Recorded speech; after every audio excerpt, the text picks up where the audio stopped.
Hello mga ka-viewers, kumusta po kayo? Ako po ngayon ay medyo nalulungkot. Gawa ng hindi po ako nakagawa ng costume ni Brenmar para sa Halloween. Ay ako po'y nabisi. Hindi ko nga maintindihan baga kung nabisi sa trabaho o sa kawawaiti. Kainaman. Ay naalala ko ay next week na pala ang Halloween. Pagpunta nila sa school sa October 31, naka-Halloween costume sila. Tapos wala pa siyang costume hanggang ngayon.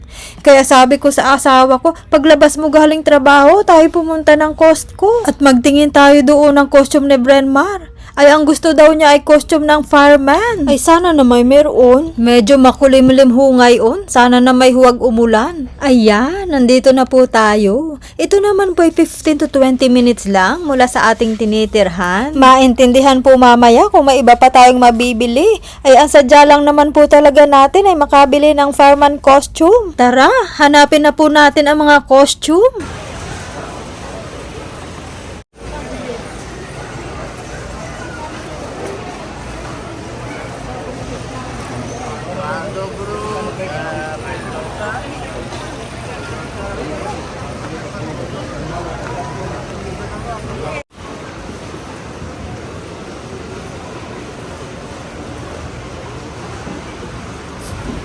Sobrang lawak din nga naman ang Costco.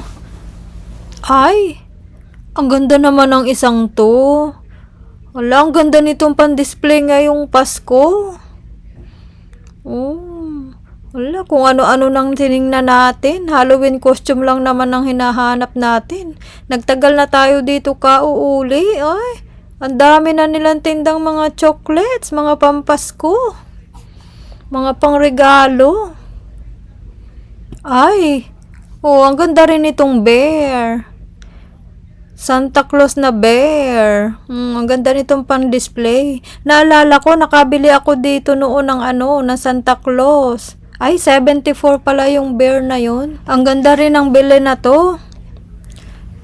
Ang ganda. Kano kaya ito? Ay, 139.99. Kaya naman pala. Medyo mahal siya. Ay, ito maganda rin. Para siyang Christmas village. Oh, may snow pa. Ay, ayun na ang mga costume. Ay, para siyang Spider-Man. Tsaka yun? Superman yata yun. Ayun, sana naman merong fireman costume. Tingnan natin. Sana na. Ayun! Itong isang to, yung brown. Yan. Yan, salamat naman. Sana kasya sa kanya. Nag-iisa na siya. Parang inilaan lang talaga kay Brenmar. Mabuti na lang ngayon tayo nakapunta. Ay kung bukas pa, baka wala na yan. Ay, happy si Brenmar. Salamat naman, may costume na siya. Papunta na nga po tayo sa cashier at sabi ni Brenmar, bibili daw ako ng flower. Napaka-sweet naman niya. Akala ko Halloween costume lang ang bibilhin natin. Nakabili tayo ng pang-snow ni Brenmar, coat tsaka snow pants. Ayun, tsaka 2 grilled chicken. Nakakuha din pala tayo ng hoodie at saka tinapay at apple. Ayan, ang ngiti ng batang nakakuha ng costume na gusto niya. Magbabayad na po tayo. Nakakuha din pala ng neck warmer at saka pair. Ay sabi na, hindi lamang yung costume ang mabibili, ay lagi namang gayon. At hindi maaaring hindi dadaan ng food court, gawa ng pagkain ni Brenmar.